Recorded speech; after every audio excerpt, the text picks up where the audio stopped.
Buonasera a tutti e a tutte. E insieme ad Alberto discuteremo, converseremo insieme per un'oretta circa. Divideremo l'incontro in 3 momenti.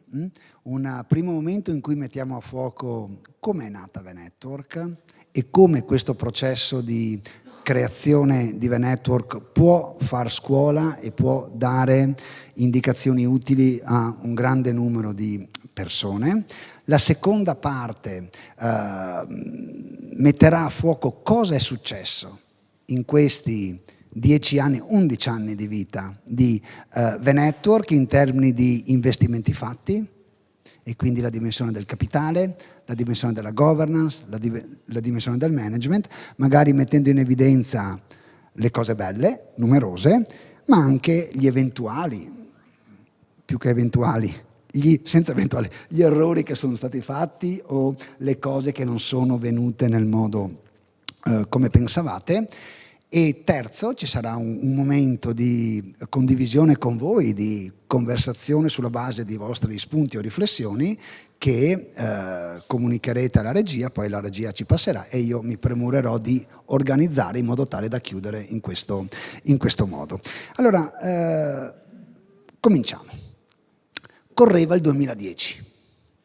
Correva il 2010, eravamo in piena crisi subprime, subivamo l'onda di quella crisi, lo spread entrava nel nostro alfabeto, nelle nostre conversazioni, e di lì a poco sarebbe esploso, generando anche qualche sconvolgimento politico. Il futuro era molto incerto. Da certi punti di vista, le condizioni, nel senso buono del termine, la tempesta perfetta per far emergere un'idea dirompente, cioè capace, alla luce di questo sconvolgimento di situazione, di creare qualcosa di radicalmente nuovo.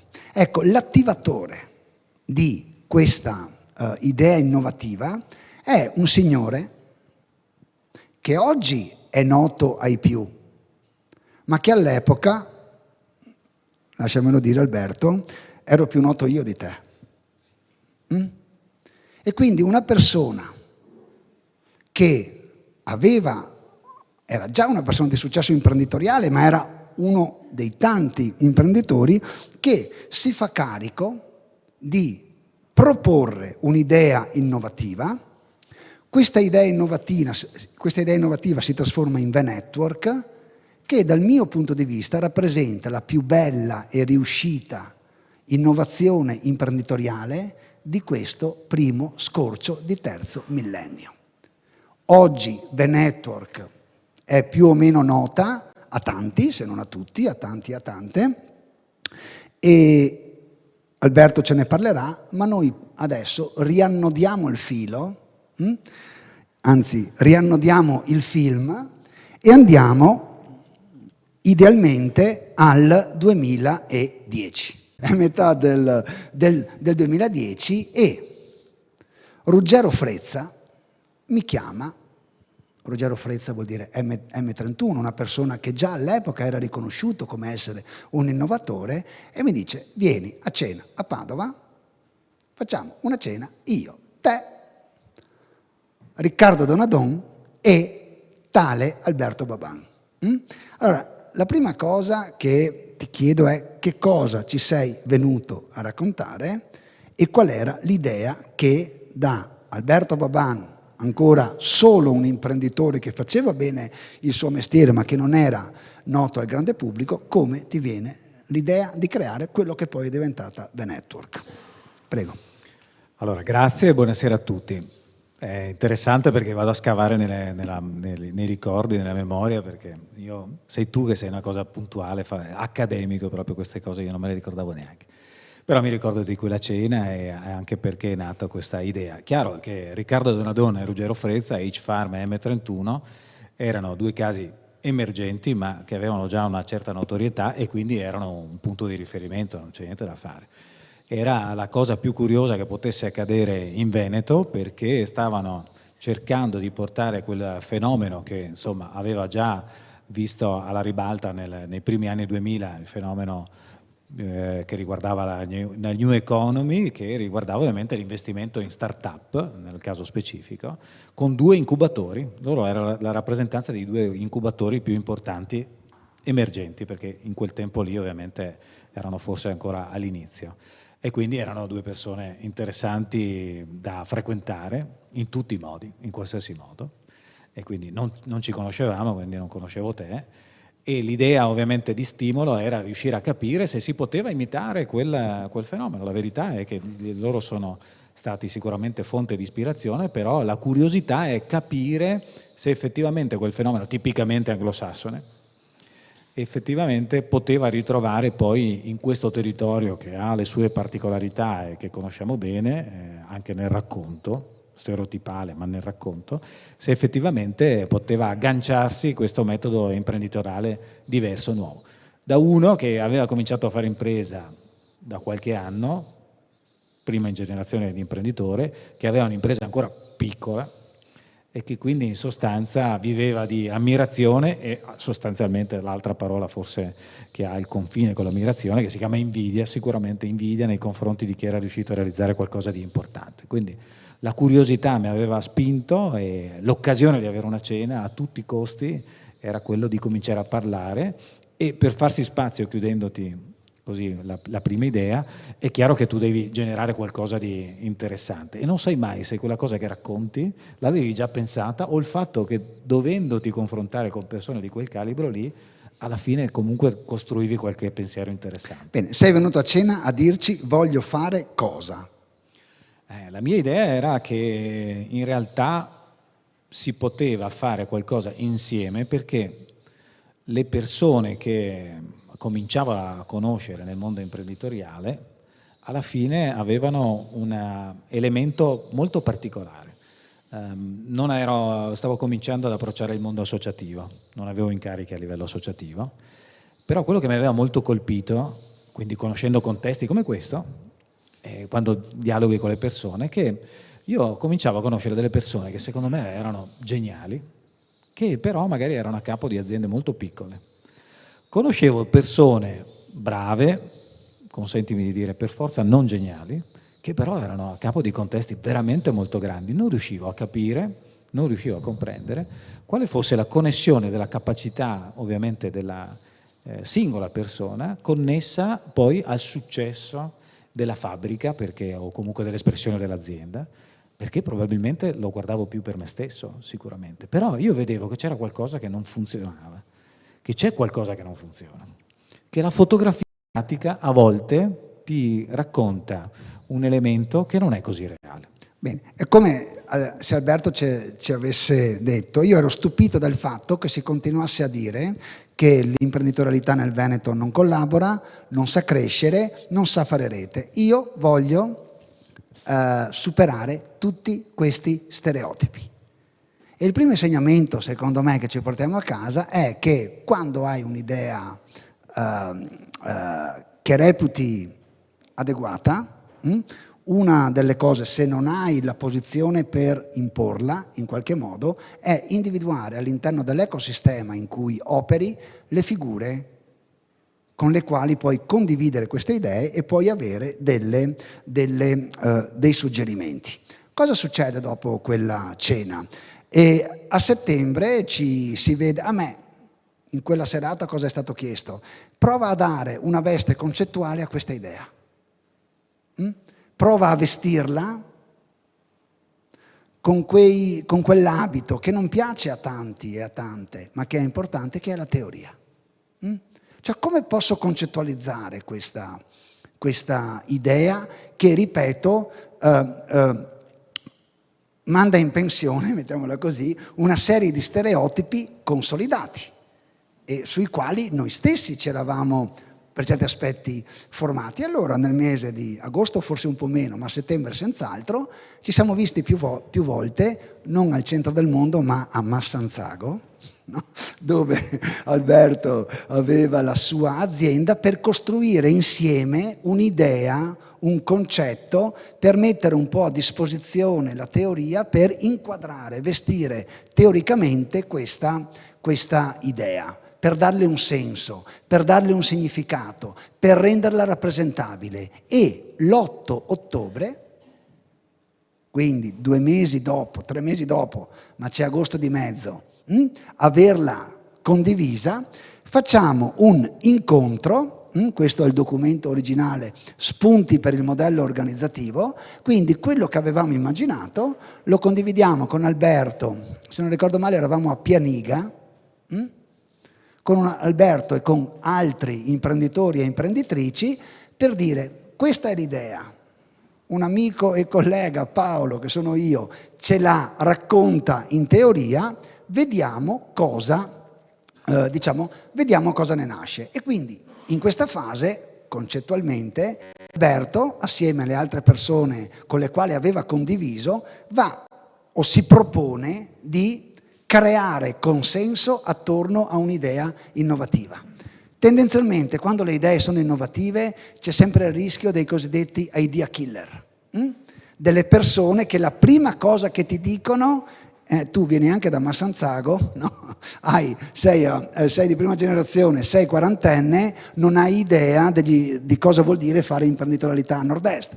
Sei l'ennesimo che chiede di fare alleanze, di collaborare, di crescere attraverso l'imprenditorialità collaborativa, sarai l'ennesimo che si va a schiantare. Non è invece così, perché passano ancora, dopo quel primo incontro, passa qualche mese, continuiamo a vederci e il 19 di gennaio 2011 ci vediamo tutti a Villa Condulmer, anche questo è il documento originale, quando non siamo più, potremmo dire, i 4 gatti di Pianiga, ma siamo quei 30, 40, 50 persone che si ritrovano nella splendida cornice di Villa Condulmer. A me il compito di ridefinire concettualmente perché collaborare, perché questa idea è un'idea su cui investire, su cui credere, a cui partecipare. Ad Alberto invece il compito di cominciare a dare delle buone ragioni a quelli che poi saranno 42 persone per aderire a questa iniziativa. Prego. Beh sì, allora partendo da un'idea non è una cosa facile, perché non c'era metti dei capitali per acquisire qualcosa, ma l'idea della networking, esprimere un networking è una delle cose più difficili che esiste, perché tanto è un tema di condivisione, e allora quando la condivisione per esempio non è paritetica, cioè se io metto qualcosa o io metto la stessa cifra in termini di quattrini, di soldi, di investimento, o se io metto la mia esperienza, non è detto che la mia esperienza valga tanto quanto la tua. E qui già c'è il tema del confronto, quando le comunità sono più diffuse, è un tema che quando io parlo a voi imprenditori sappiamo perfettamente qual è tipicamente così l'accesso a una società.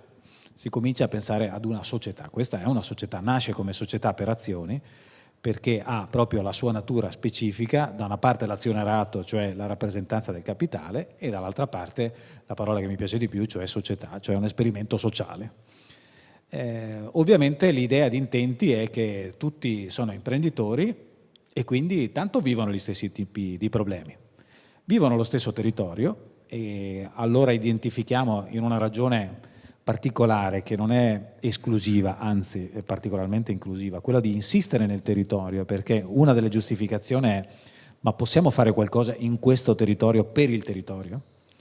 E allora statutariamente includiamo anche l'elemento che comunque noi insistiamo nelle nostre attività, nei nostri investimenti nel territorio nordestino, con il baricentro qui in Veneto e sbordiamo nel Triveneto, diciamo, con delle altre attività. Ma lo facciamo qui, un piccolo senso di give back, e dall'altra parte il senso di appartenenza, perché alla fine è un territorio che conosci, è un territorio a cui tu sei per forza riconoscente, a cui tu per forza vuoi anche ritornare qualcosa.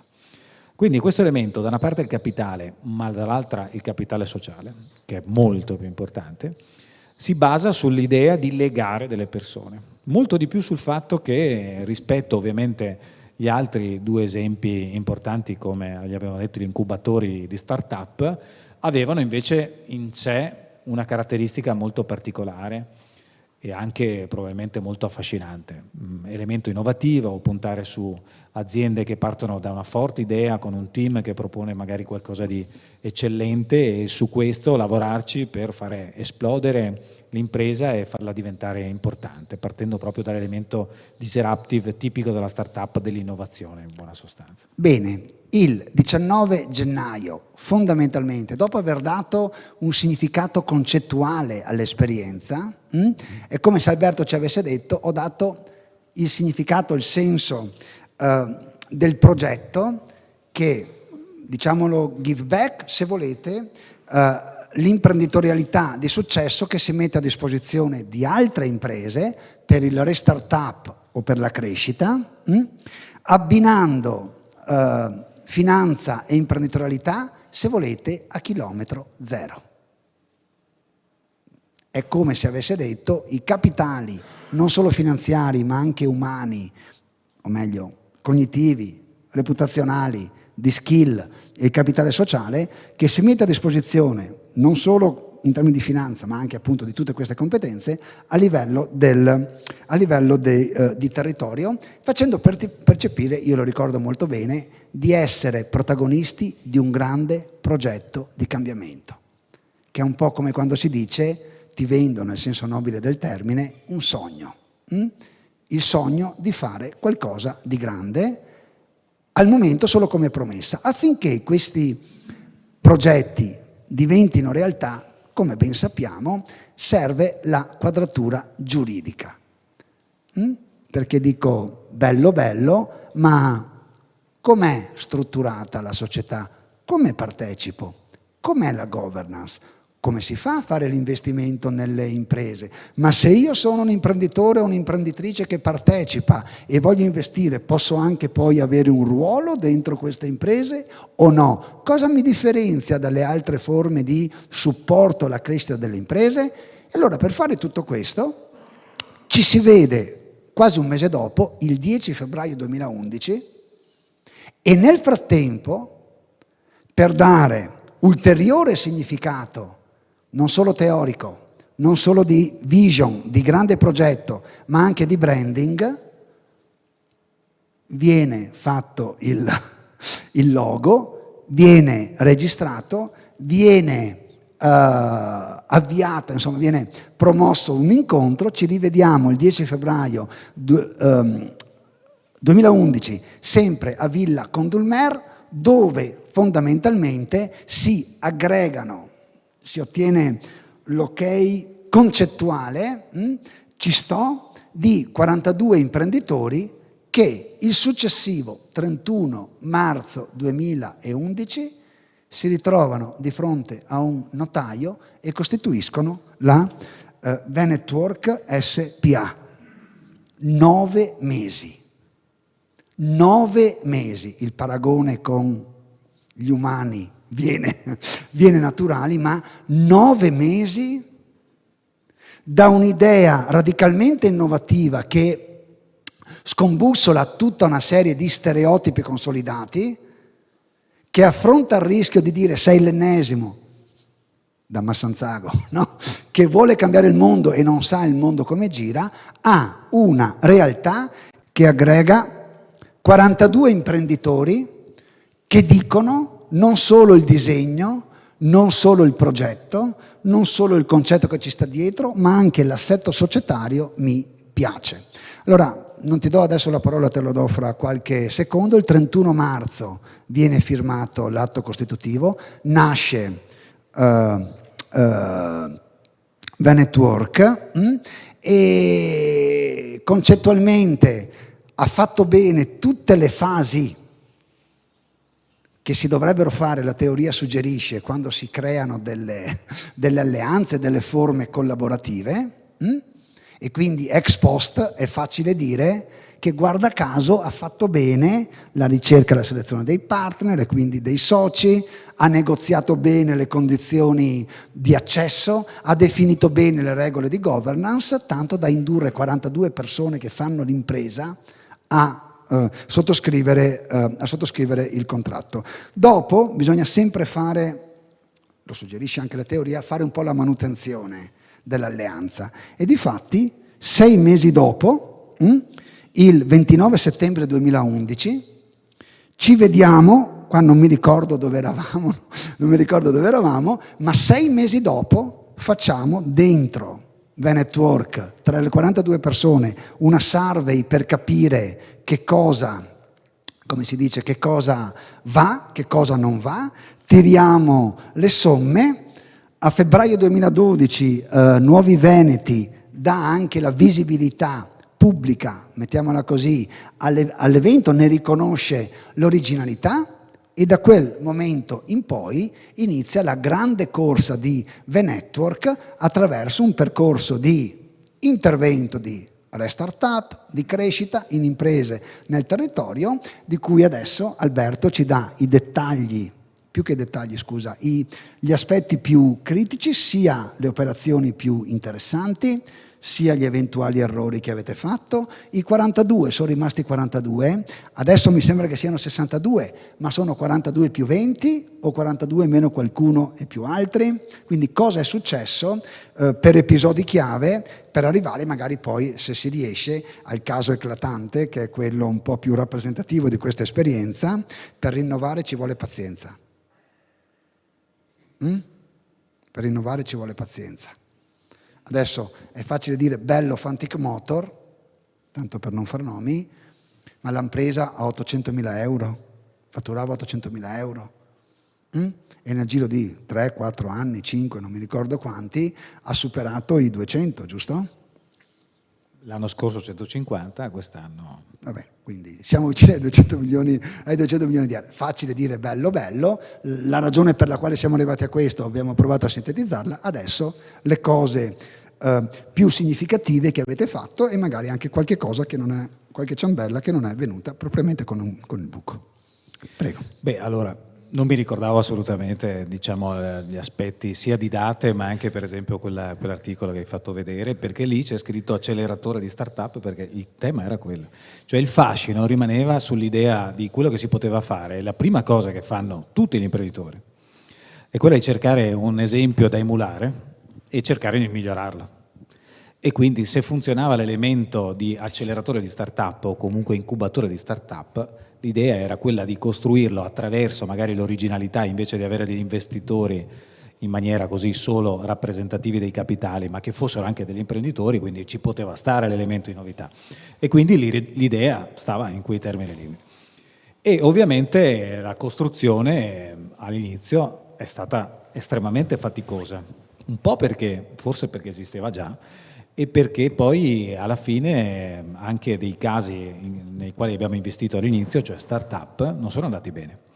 Anzi, sono stati difficoltosi proprio perché è un mestiere fare l'incubatore di start-up.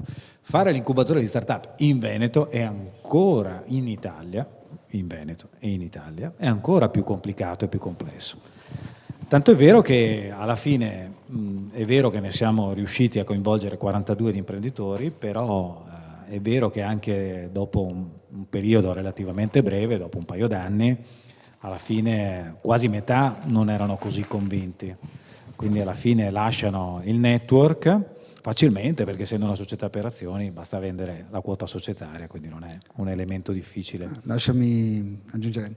Quando si fanno gli accordi, le alleanze, la way out, definire una way out che non sia umiliante, che sia relativamente semplice, che sia con regole chiare, più o meno dure, ma chiare, aumenta l'incentivo a entrare, a provare la collaborazione, avendo chiaro che dovesse non piacere, dovessi non trovare corrispondenza tra gli obiettivi attesi e le mie funzioni di utilità, i miei interessi, ho una way out che conosco, riduce il rischio di conflitto, aumenta l'incentivo a collaborare, riduce anche il rischio di comportamenti opportunistici.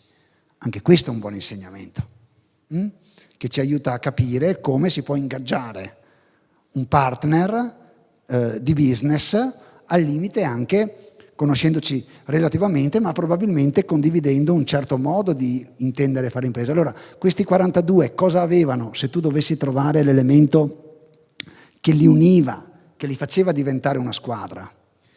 Beh, allora io credo che sia ancora una cosa che hanno gli attuali 63 soci, quindi riduciamo in maniera drastica, ma fortunatamente ne entrano di nuovi soci, imprenditori, che forse raccolgono l'elemento che dicevi tu, cioè il sogno, e poi forse sono anche nuovi protagonisti che servivano, capaci. Ci sono alcuni che sono emersi, che sono addirittura diventati in assoluto persone che hanno dedicato molto al network, per esempio Tiziano Busin, che fa anche l'amministratore delegato della società per azione Venetwork, un imprenditore importante, insomma, che ha realizzato qualcosa di importante, e quindi danno nuova linfa, ereditando quell'elemento del sogno, interpretandolo come forse altri, per una serie di aspettative, o comunque non ci vedevano, non avevano capito, non avevano compreso il potenziale, l'elemento sempre del potenziale latente, riuscire a comprendere perché vale la pena.